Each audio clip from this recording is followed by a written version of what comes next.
দীর্ঘ আলোচনা সমালোচনার পর অবশেষে ঈদে মুক্তির অনুমতি পেয়েছে শাকিব খানের সিনেমা বরবাদ। গত 25 মার্চ এটি বাংলাদেশ চলচ্চিত্র সার্টিফিকেশন বোর্ডে জমা দেওয়া হয়। তবে সিনেমার প্রদর্শন শেষে বোর্ড থেকে বের হওয়ার সময় বিতর্কিত একটি ঘটনার জন্ম হয়। সিনেমা দেখার পর বের হয়ে আসা বোর্ড সদস্য ও বর্ষিয়ান নির্মাতা কাজী হায়াত ভক্তদের ক্ষোভের মুখে পড়েন। অভিযোগ, শাকিব ভক্তরা তার গাড়ি আটকে রেখে তুমুল হট্টগোল করেন। উত্তপ্ত বাক্য বিনিময়ের এক পর্যায়ে কাজী হায়াতকে বলতে শোনা যায়, আমার মারুফেরও লোক আছে।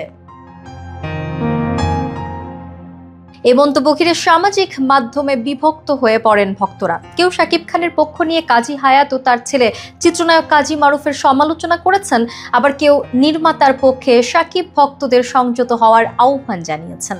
পরে বিষয়টি নিয়ে ফেসবুক লাইভে কথা বলেন কাজী মারুফ। তিনি বাবার মন্তব্য ব্যাখ্যা করে বলেন, বাবা বোঝাতে চেয়েছেন আমারও একসময় দর্শক ছিল, উনি যেটা করেছেন তা দেশের সিনেমার জন্য ভালোর জন্যই করেছেন। কাজী হায়াতের সিনেমায় অশ্লীল সংলাপের ব্যবহার নিয়েও সমালোচনা শুরু হয়েছে। এ প্রসঙ্গে মারুফ বলেন, যারা সমালোচনা করছেন তারা ধর সিনেমা বোঝার চেষ্টা করুন। এতে যে রাজনৈতিক বার্তা দেওয়া হয়েছিল তা থেকে অনেক কিছু শেখার আছে।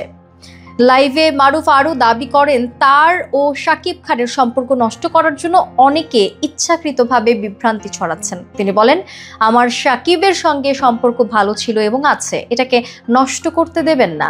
আর যদি নষ্ট হয় আমাদের কারো কিছু যাবে আসবে না। সবশেষে শাকিব খানকে ভক্তদের বাড়াবাড়ি বন্ধ করতে উদ্যোগ নেয়ার আহ্বান জানান মারুফ। তিনি বলেন, শাকিব, তোমাকে ইচ্ছা করেই ফোন দেইনি, তুমি বিষয়টি দেখো।